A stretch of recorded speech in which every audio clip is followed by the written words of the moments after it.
Oi pessoal, eu sou a Lua Bianchi, pedagoga, psicopedagoga e mestranda em educação, e hoje eu vou contar para vocês sobre 10 livros para crianças grandes.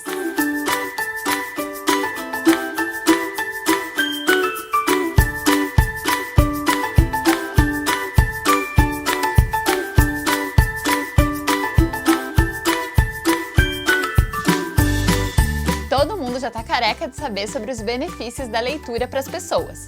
Conforme a criança vai crescendo, vai se tornando mais difícil manter o hábito da leitura. Por isso, hoje eu decidi separar 10 dicas de leitura para as crianças grandes. Quem são as crianças grandes, né? A gente diz que são as crianças que saíram da educação infantil. As crianças que têm por volta de 6 até 11 ou 12 anos de idade. Como eu já disse em outros vídeos, a gente não pode dizer assim que existe um livro específico para uma faixa etária. A gente pode fazer escolhas. Dentro da escola, geralmente a gente escolhe alguns livros de literatura para cada uma das faixas etárias, mas isso não significa que uma criança bem mais velha ou muito mais nova não possa se interessar também por essa leitura. A ideia é que a gente amplie o repertório da criança. Não tem problema se ela gosta de ler leituras mais fáceis, mais simples. Por exemplo, uma criança de 8, 9 anos que gosta muito de gibi. Gibi é uma coisa legal e todo mundo gosta, não tem problema. Mas o importante é que a criança ela também avance, ela vá ampliando pouco a pouco o repertório de leitura. E aos poucos ela também vá reconhecendo o que ela gosta mais. O que ela gosta mais de ler, qual é o assunto preferido dela, e aos poucos ela vai entendendo e conseguindo fazer distinções, inclusive entre gêneros, entre autores. Isso é um processo, não é uma coisa que se construa de um dia para o outro, mas quanto mais experiências leitoras a criança tiver, mais fácil vai ser esse caminho para ela. O primeiro livro que eu vou mostrar para vocês aqui é esse aqui, Quando Eu Era Pequena, da Adélia Prado. Já começamos pela autora, né? Uma autora incrível brasileira, e ela traz um pouco da narrativa sobre recordações de infância, que é uma coisa que as crianças gostam muito de ouvir, tanto dos adultos que elas conhecem, quanto de histórias em geral. Então é uma leitura para se ler em um dia, porque eu vou apresentar aqui outras que com certeza vai precisar de mais tempo para ler. É uma leitura de um dia, principalmente para as crianças que já têm entre 8 e 9 anos, mas é muito gostosa, é uma narrativa poética incrível para as crianças irem se afeiçoando com essa ideia de falar sobre si, de falar sobre memórias, de escrever contos de memória, porque quando a gente lê um bom livro, é também um convite para uma boa escrita.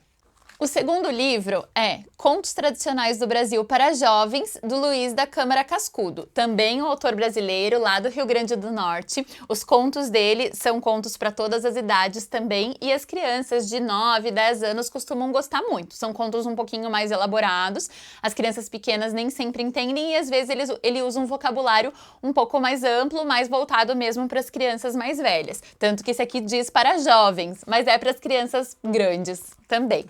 Ainda falando de Brasil, a terceira dica é Cultura da Terra, do Ricardo Azevedo. Esse livro a gente também já usou por muitos anos lá na escola. Ele é um livro que fala sobre as regiões do Brasil. Eu acredito que seja muito importante a gente valorizar autores brasileiros, autores nacionais, e também falar sobre a nossa cultura dentro da literatura. Apesar de existir muitos autores estrangeiros importantes e essenciais que as crianças conheçam, é muito importante a gente valorizar a nossa cultura. Então, nesse livro, por exemplo, ele é separado por regiões. Então, aqui, olha lá, região sul. Aí vem as quadras populares da região sul. Um conto da região. As adivinhas da região. Então, a criança acaba tendo uma consciência cultural muito grande sobre todas as regiões do Brasil. Vale super a pena. Cultura da Terra, do Ricardo Azevedo. O quarto livro é O Mágico de Oz, do Frank Baum, e eu trouxe ele aqui justamente para a gente poder falar um pouquinho sobre os clássicos. É muito importante que a criança tenha contato com esse tipo de texto, não fique só nessa coisa muito midiática, muito atual, que também é legal, né, dessa questão dos livros sobre videogame, diário disso, diário daquilo. Tem coisas legais que a criança precisa entrar em contato que vão muito além do dia a dia, do cotidiano dela. E essa é uma tarefa importante da escola, porque muitas vezes os pais não têm conhecimento disso e acabam tendo uma dificuldade de comprar e adquirir esse tipo de livro para as crianças. Então é um papel da escola muito grande reavivar os clássicos dentro da escola. Lá na escola que eu trabalho, que a gente tem um projeto bilíngue, as crianças também já leram esse livro aqui em inglês. Então, se, por exemplo, você tem uma vontade de que a criança leia em outra língua, você pode comprar um clássico e fazer uma leitura em outra língua também. Mas vale muito a pena ler ele em português. Então, eu tô falando do Mágico de Oz, mas também eu poderia estar aqui falando da Alice no País das Maravilhas, que é um outro clássico importantíssimo.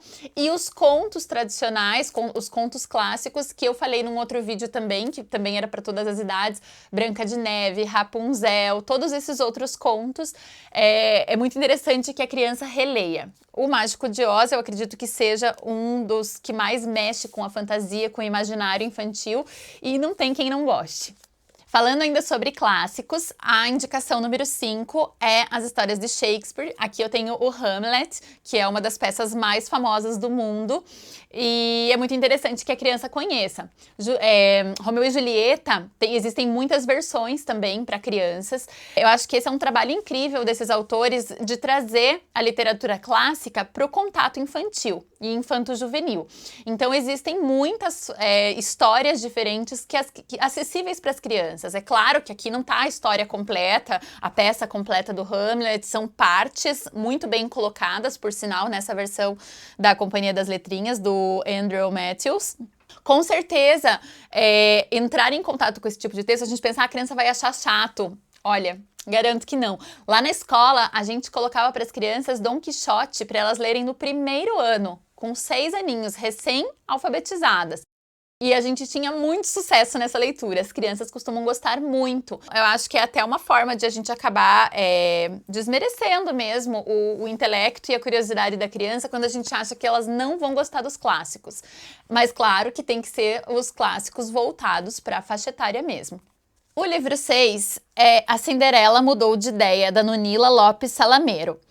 Esse livro eu chorei muito a primeira vez que eu li e, na verdade, outras vezes também, porque ele traz a questão do empoderamento feminino. Ele traz uma ideia de Cinderela do século XXI e dá uma lição linda para as meninas, mas também para os meninos, né, sobre essas questões de ser menina, ser mulher hoje e de que forma que a gente pode refletir sobre ser mulher. Então, a Cinderela que não queria aquilo que as Cinderelas sempre quiseram. É linda a história, é emocionante e tem tudo a ver com as mulheres de hoje.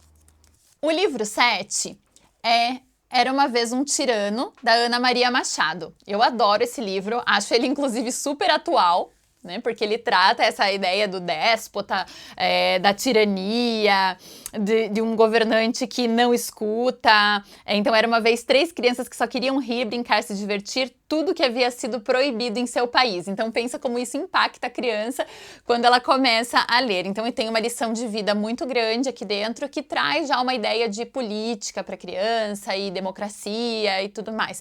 Ideias iniciais, mas que já trazem boas reflexões. O livro 8 é O Mistério dos Diamantes, Agência de Detetives Marco e Maia, de Martim Widmark e Helena Willis. Esse livro é uma coleção, tem vários outros, e as crianças costumam gostar muito de contos de mistério. Crianças de 8, 9 anos costumam se apegar muito a esse tipo de livro. Eu lembro que eu li para uma turma de 5º ano, que eu dei aula, e eles adoraram. Então eles queriam os outros, alguns pediram para os pais comprarem outros livros dessa mesma coleção. Então tem o mistério disso, o mistério daquilo, tem outros livros, mas esse aqui particularmente eu gostei muito, é um tema que chama a atenção das crianças, então tudo que tem a ver com contos de mistério, com certeza é uma boa pedida para elas. O livro 9, esse aqui tá meio velhinho, é um livro que eu comprei em sebo, Gianni Rodari de novo, toda vez, né, algum livro do Gianni Rodari eu tenho que indicar. Então esse aqui Era Duas Vezes o Barão Lamberto. Ele escreve para crianças de todas as idades, mas os livros que eu tinha trazido antes, eles eram voltados para as crianças mais menorzinhas. Esse aqui é um livro para as crianças grandes e para adultos também, como vocês podem ver, né? Então ele não tem ilustrações, ele é um livro um pouco mais denso, mas é um livro que você entra completamente na fantasia, ele é totalmente diferente de outros livros e ele quebra com muitas lógicas. Ele vem dizer que o Barão Lamberto, ele tinha 24 doenças. Aí você começa a pensar, nossa, 24 doenças, então ele mexe muito com a nossa criatividade, com a nossa imaginação. E por último, eu falei que eu ia deixar o melhor por último, ainda quero fazer um vídeo especialmente, unicamente pro Kino, pra gente falar sobre a Mafalda. Então, pra mim, eu acho que todas as crianças do mundo deveriam ler Mafalda. Isso eu digo desde as muito pequenas. Eu li a Mafalda desde os 4, 5 anos, sem saber ler convencionalmente. Eu lia hipoteticamente, via as imagens, né? Então são as tirinhas. Esse aqui é um livro especial de 10 anos com Mafalda, mas existe a Mafalda toda. Eu tenho vários livros pequenininhos da Mafalda também. Todo mundo que me conhece sabe que eu sou uma apaixonada por Mafalda. Eu acho que para você desenvolver a consciência crítica das crianças, capacidade de interpretar o mundo, de conceber o mundo, não existe nada que se compare à personagem Mafalda, às tirinhas da Mafalda. Então eu quero fazer outro vídeo que eu possa falar sobre isso. Nós já fizemos um projeto sobre a Mafalda na escola. Encanta as crianças, a gente faz geralmente esse projeto com crianças de 9 anos. Eles amam, porque aí eles já conseguem interpretar e entender boa parte das tirinhas. Talvez não tudo, depende da compreensão de mundo de cada um, mas eles começam num processo de interpretação. E vocês sabem que a Mafalda é cobrada até lá no vestibular, né? Então interpretar não é algo simples, é algo profundo, mas quanto antes começar, melhor. Tenham Mafalda, leiam Mafalda. Bom, gente, então se vocês gostaram dessa dica, deixem o seu like no vídeo e se inscrevam aqui no canal. E leiam muito, porque a leitura com certeza alimenta a nossa alma. Um beijo e até a próxima!